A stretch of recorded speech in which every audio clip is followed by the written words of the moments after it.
50 мың теңге және алтын мен күмістен жасалған белдік. Облыс орталығында Петропавл барыстың жеңімпазы анықталды. Дүбірлі додада шаһарымыздың ең мықты деген 16 палуаны бақталастырды. Үздіктер қатарына кімдер енді? Және облыстық турнирде қала намысын кім қорғайтын болды? Тілшіміз біліп қайтты.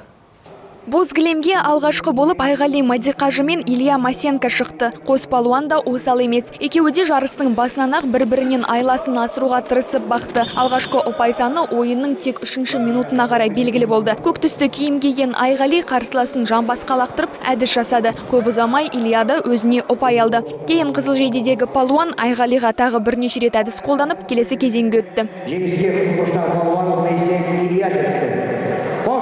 Негізі жарыс ережесі бойынша палуандарға 5 минут уақыт беріледі. Бірақ спортшылардың мына жұбы оның тек 3 минутын ғана пайдаланған. Өйткені кілемге шыққан Ұлан Рахметолла қарсыласы Ерболат Аманжолға 2 жартылай жамбас әдісін қолданып жеңіске жетті. Айту керек, қос палуан бұрын соңды жарыс алаңында кездеспеген.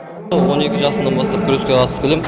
6 жыл оқып, алдымен біліп таныдым, одан кейін қарсыласын білгеннен кейін прием жасап өзіме қарай бағындырып алдым. Петропавл барысы жарысы шаһарда осымен 4-ші мәрте ұйымдастырылуда. Биыл бұл атағы үшін 16 балуан бақталастыруда. Әрқайсының жеңіске деген үміті зор. Өйткені үздік үштікке енген спортшылар мамырдың 7-сі күні қала намысын облыстық Қызылжар барысында қорғамақ. Бір палуан ақтық сынға шығу үшін 4 кездесу өткізеді. 4-ші кездесу ақтық кездесу болады. Сол отқан палуан чемпионатына финалда.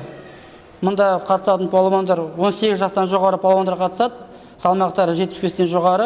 Жүлде қоры 100 мың теңге, оның тең жартысы жеңімпазға берілмек. Сонымен қатар бірінші орынды иеленген палуан күміс пен алтыннан жасалған құны 165 мың теңге болатын мына жеңімпаз белдігін алады. Биыл оны Дәурен Нұрғожин иеленді. Ал екінші орынға Дулат Алпысов тұрақтап 30 мың теңгеге қол жеткізді. Үздік үштікті Ғабдуллин Абзал тұйықтап 20 мың теңгені қоржынына салды.